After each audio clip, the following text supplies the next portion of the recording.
Okay, guys, we are making progress. Check it out.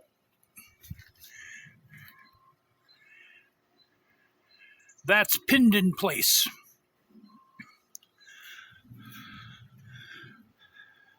You see, I had to put a 2x4 on that side.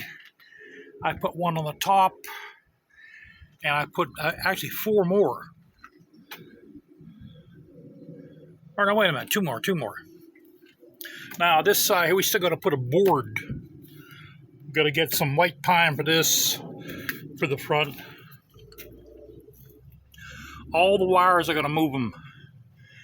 Because right now, I'm not going to even go inside there because it's dark. But the top of the door is resting against the wires. So all the wires up there, I got to move them. There's a 2x4 they're stapled into.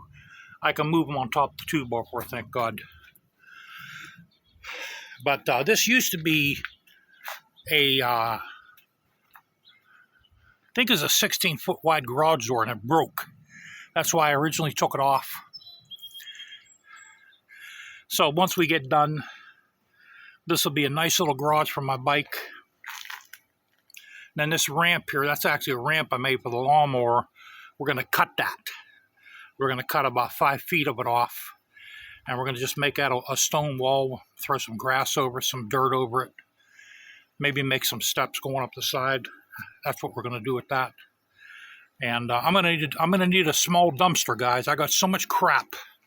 I can't give it to the garbage man. There's just too much crap in here.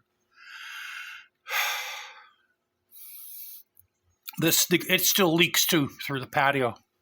So I'm going to have to give it another coat of mud.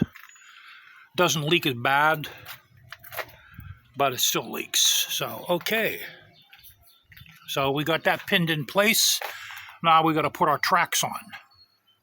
And hope this door doesn't hit the top of the ceiling. Otherwise, I'm going to need the second set of tracks.